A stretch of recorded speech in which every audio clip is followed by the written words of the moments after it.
The morning light had not yet broken when Frank Delaney stirred from his narrow bed. At 86, each movement required effort, yet his hands moved with the same discipline they had carried for decades. He set his clothes out carefully as if preparing for Sunday service. His jacket, the one with fading threads and a stiff collar, had been pressed the night before. His shoes bore a dull shine, polished not to perfection but to respect. On his chest, one by one, he pinned the medals he rarely wore. The metal clinked faintly, like echoes of a time long past, but his fingers steadied with each clasp. He did not call his sons. They lived states away, burdened with schedules and obligations that would not bend for funerals. Frank had no intention of asking them. He had never been one to trouble others with his own affairs. Instead, he set out quietly, locking the door of the small apartment above a shuttered bakery, a place that smelled faintly of dust and old flour. The heater rattled in the corner, but he would not hear it again until nightfall. The bus ride was long, 29 stops across the city. Frank sat still by the window, hands folded neatly on his lap. The passengers around him shifted with the noise of morning. Workers, students, strangers unaware of the man who once carried the weight of another soldier's life in his arms. Frank did not mind the silence. The steady rhythm of the bus matched his thoughts, each passing street bringing him closer to the cemetery gates. By the time he arrived, the place was already alive with order. Rows of black cars lined the gravel road. Photographers stood with cameras raised, their lenses aimed not at grief but at spectacle. Soldiers in white gloves marched with precise steps. Officers moved with polished efficiency, greeting one another with handshakes and clipped words. Frank paused at the entrance, spine straight, adjusting his collar as if the gesture alone might bridge the years between past and present. He had taken only a few steps toward the main gate when a young officer stopped him. The man's uniform was crisp, his posture rehearsed. "Sir, this section's for family and invited guests," the officer said firmly. "I'll need you to wait behind the ropes." Frank did not argue. He did not explain. His medals gleamed faintly in the sunlight, but no one looked close enough to see. He gave a single nod, took 3 steps back, and folded his hands once more. The officer returned to his duty without asking his name. From where he stood, near the shade of a tree, Frank could see the casket draped in a flag. The colors shifted gently in the wind, dignified and unyielding. He fixed his gaze on it, shoulders squared, as if standing guard. Around him, the crowd moved in waves, men in tailored suits, women in black dresses, soldiers in sharp uniforms. A woman glanced at him, whispered to her husband, "Who's that?" "I don't know. Probably wandered in." Frank heard the words but did not react. His expression remained calm, his body still. The whispers passed like the breeze, unnoticed by most, but heavy in their presumption. To them, he was an old man with no place among generals, senators, and decorated officers. To him, he was simply where he needed to be. The name on the program was General Thomas J. Henley. Frank did not need to read it. The face came back to him as if it had never left.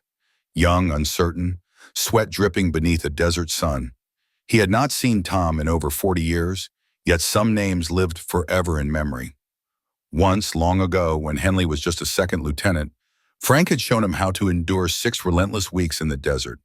He taught him to sip water slowly, to fire steady, to trust instinct when the map betrayed sense. They were never close in the way of brothers who shared childhoods, but they were bound in a harder truth. Brothers in silence, in fear, in the storm that war never let go of. Frank did not come today for recognition. He came because it mattered. It mattered that someone who had once held Henley's life in his arms should stand witness now as he was laid into the earth. No chair, no program, no invitation was required. Only presence. The air thickened as the morning sun climbed higher. Soldiers shifted in formation. The band adjusted their instruments, and officials greeted each other with polite laughter. Frank remained still beneath the tree. His medals caught the light, unnoticed by those who passed. He thought of Henley not as the general honored today, but as the young man he once pulled from burning wreckage, dazed and bleeding, whispering through dust and fire, "If I don't make it back, tell my wife I was thinking of her." Frank had carried that memory like a stone in his chest, unspoken, unshared. The world knew Henley as a hero, a leader of thousands, a man whose name was etched into history books and buildings. But Frank knew him as a man gasping for air behind a broken windshield. That was the man he had come to honor, even if no one else remembered. Nearby, another couple glanced toward him. He's not with the family, is he? No idea who he is. Maybe a neighbor. Their words floated, careless, vanishing into the silence that followed. Frank did not move, did not blink. He had long accepted that metals gathered dust, names faded, and stories untold slipped quietly into the soil. What mattered was that he was here, standing as he once stood in the desert, resolute, silent, unyielding. The speeches had not yet begun. The honor guard adjusted their stance, rifles gleaming in the light. Guests shifted in their seats, brushing away the heat. Frank drew a slow, steady breath. He had buried comrades before. He had buried friends. Yet this moment felt heavier, not because Tom Henley had become a general, but because no one else seemed to remember the man he had been before the stars. So Frank remained where he was, a shadow at the edge of ceremony, a figure no one recognized. Forgotten by the crowd, remembered only by the one who lay in silence beneath the flag. For Frank, that was enough. The weight of silence at the funeral pressed against Frank's chest, pulling his mind back to a day when silence was impossible. He could still taste the grit of desert dust on his teeth, hear the hum of radios cutting in and out, feel the oppressive heat that seemed to crush every thought except survival. Northern Iraq, endless rocks, broken canyons, and the sound of 7 vehicles rolling in single file along a road no one trusted. Frank had been in the lead Humvee, map spread across his lap, rifle within reach. Behind him in the second vehicle was Lieutenant Thomas Henley, so young then, with a face untested by war. He had been eager, but green. Frank remembered teaching him small things soldiers learn the hard way: how to drink water slowly so it lasts, how to aim without flinching when the wind shifts sand, how to trust instinct when orders made little sense. That day, Henley carried the weight of responsibility he was still learning to shoulder. The blast came without warning. Not loud at first, just a low thud, like the earth had groaned. Then everything erupted. The ground shook. Smoke rose in a choking wave. The sound tore through bone, filling the canyon with screams, fire, and confusion. Frank's training took over before thought. He leapt from the vehicle, boots striking hot gravel, running toward the wreck of Henley's Humvee, which lay on its side, burning. The air was chaos, shouts for help, gunfire echoing from nowhere, radios spitting static. Frank crawled through shattered glass, smoke searing his throat. He found Henley slumped inside, helmet gone, eyes wide but unfocused. Blood streamed from his leg, staining the dust beneath him. "Are we hit?" Henley's voice broke, dazed, not understanding. Frank did not answer with words. He grabbed the young officer by his vest straps and dragged him free of the wreckage. 20 feet away, behind a jagged rock, he shoved a loaded magazine into Henley's trembling hands. "You're alive," Frank said firmly. "Load up." Henley's gun shook as he tried to steady himself. Frank crouched beside him, firing methodically, calling in coordinates between bursts of fire. The canyon thundered with more explosions. Another vehicle down, more men crying out. But Frank did not waver. For 17 minutes they held that line. Frank on one knee, shoulder bleeding, Henley beside him fighting to keep control. They did not speak, did not need to. Their survival was measured in seconds and bullets. By the time the dust settled and air support arrived, Henley's shaking had stilled. His breath came harder, more even. He had learned something in those 17 minutes that no academy, no training ground could ever teach. Frank's own sleeve was soaked through, blood seeping from a deep gash. But he never mentioned it. He didn't want gratitude. He wanted only to see another soldier live. They shared the last of their rare water, passing the canteen back and forth without a word. Silence was their bond, forged not in comfort, but in the knowledge they had both survived a storm that claimed others. After the tour ended, life split them apart. Henley returned to promotions, strategy rooms, and the steady climb of a career destined for stars on his shoulder. He learned the politics of war and carried commands heavier than his youth had imagined. Frank went home to Missouri, to a small house with peeling paint and the quiet routine of sorting mail. He buried a wife, raised his sons, and lived without ceremony. He never called Henley, though he had kept the contact written carefully in a notepad. Their worlds had grown too far apart, but one envelope came to him, plain, with no return address. Inside was a single sheet of paper, handwritten in neat lines. "I never got to say it properly," it began.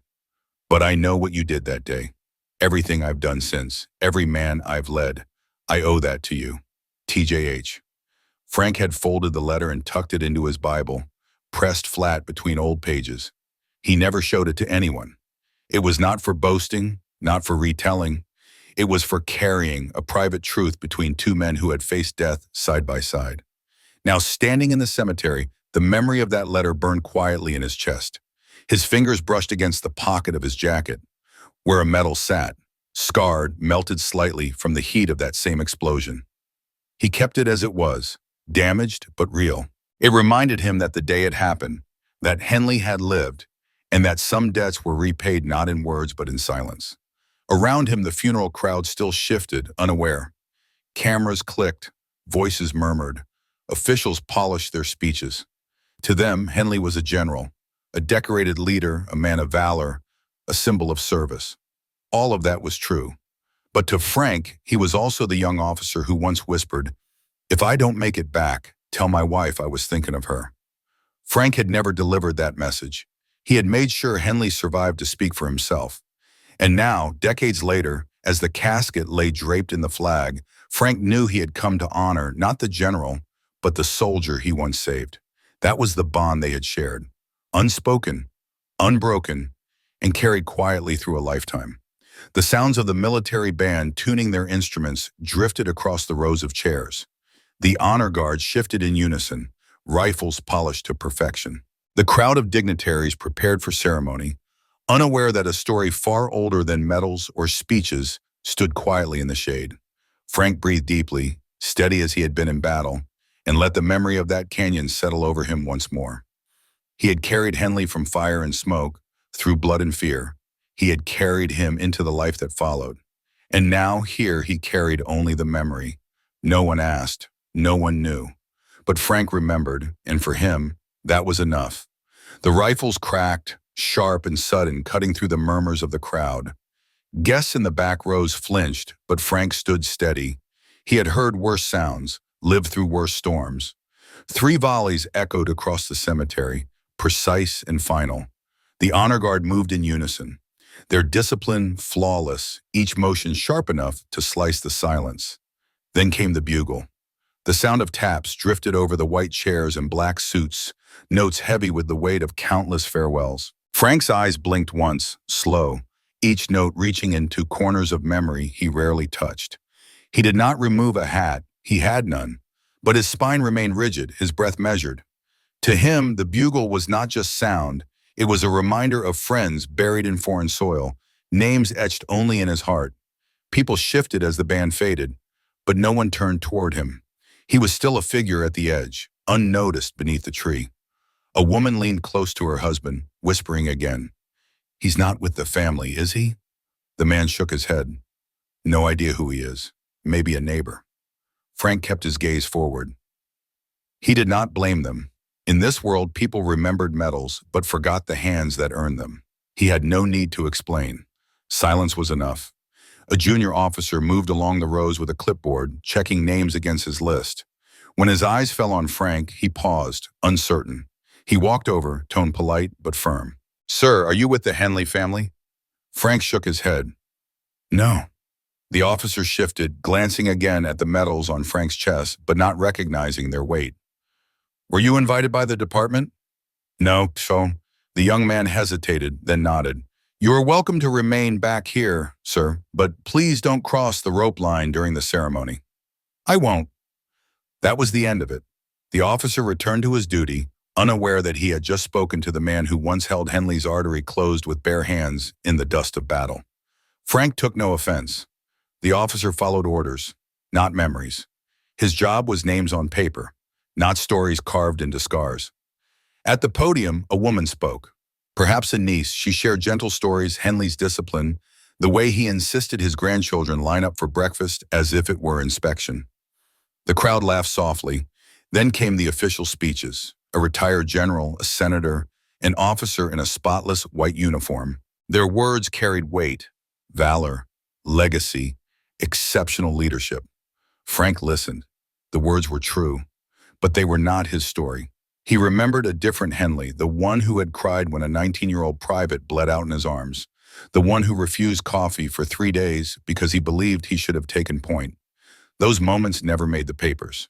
But those were the moments Frank carried, the ones he had come to honor. The folded flag was presented with slow precision. Perfect corners, sharp edges. The widow received it with trembling hands, eyes wet with grief. Frank felt something tighten in his chest, not pride, not sorrow, something between, an ache that could not be named. The priest gave the final prayer, heads bowed. Frank did not. He had already spoken his prayer beneath the tree, quietly, before the ceremony began. His words had been for Tom alone. Then came stillness. The speeches ended. The crowd shifted as if expecting the conclusion. Some looked toward the road, waiting for the arrival of a man they had been told might come. A 4-star general. Whispers spread.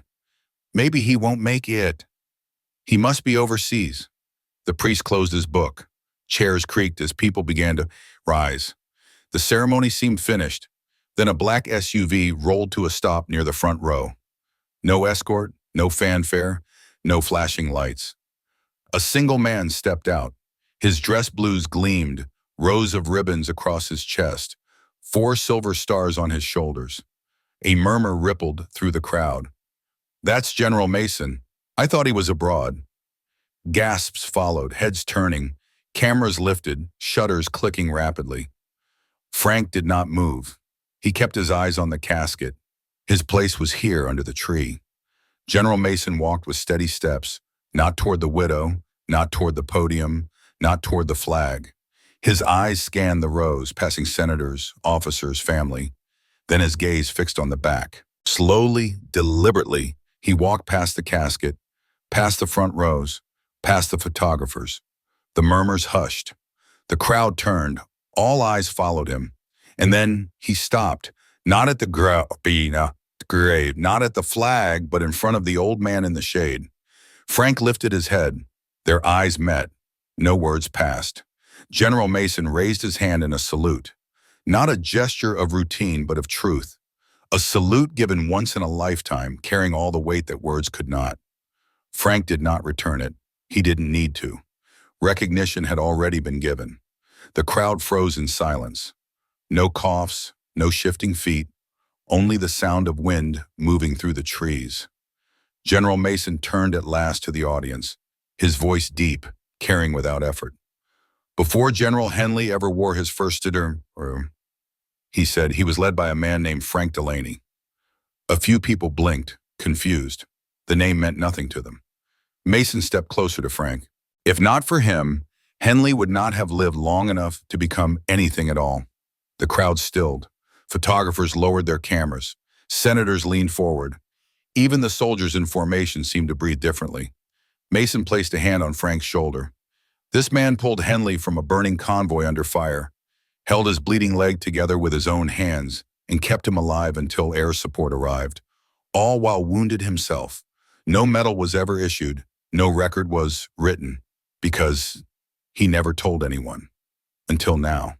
The silence was heavy, raw, unpolished. Then slowly, one by one, people began to rise. Some bowed their heads. Some saluted. Some placed hands over hearts. It was not rehearsed. It was not formal. It was real. A young cadet stepped forward, the same one who had earlier eyed Frank with suspicion. His voice trembled. I didn't know, sir, but I do now. Frank extended his hand. The cadet gripped it firmly, eyes wide. The moment already reshaping his understanding of rank and honor. The general spoke once more. Leaders are made, not born. And this man, his hand remained on Frank's shoulder, this is the man who made General Henley. No one moved. No one spoke. The truth had filled the silence. And Frank, with the smallest of nods, accepted it, not for himself, but for the memory of the man lying beneath the flag. The crowd remained still after General Mason's words.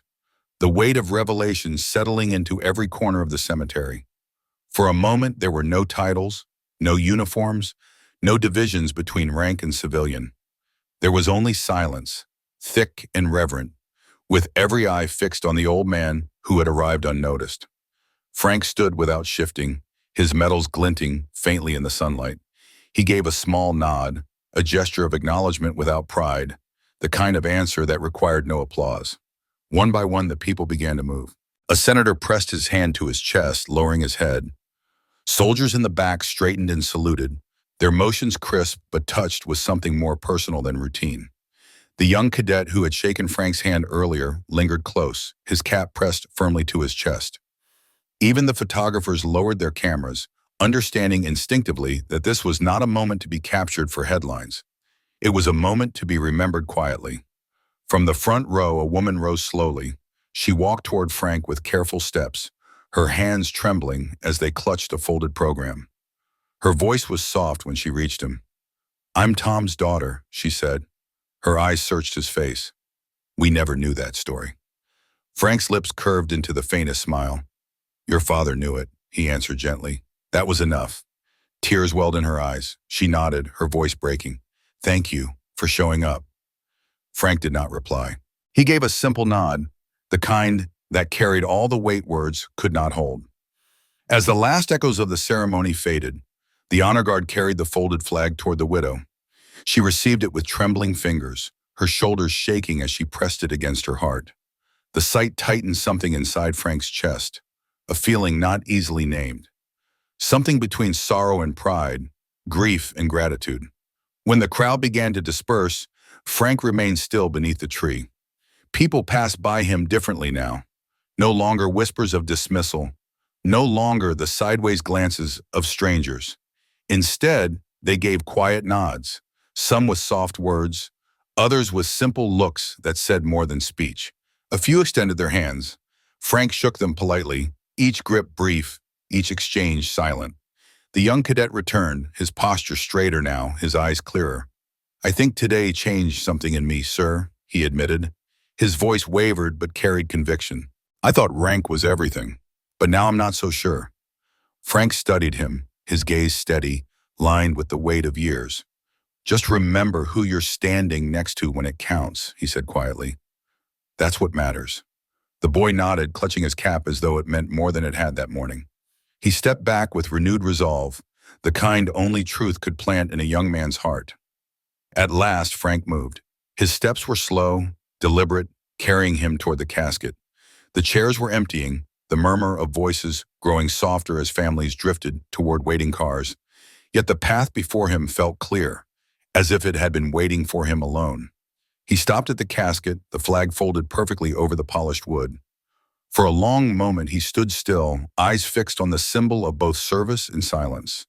Then, with careful fingers, he reached into the inner pocket of his jacket.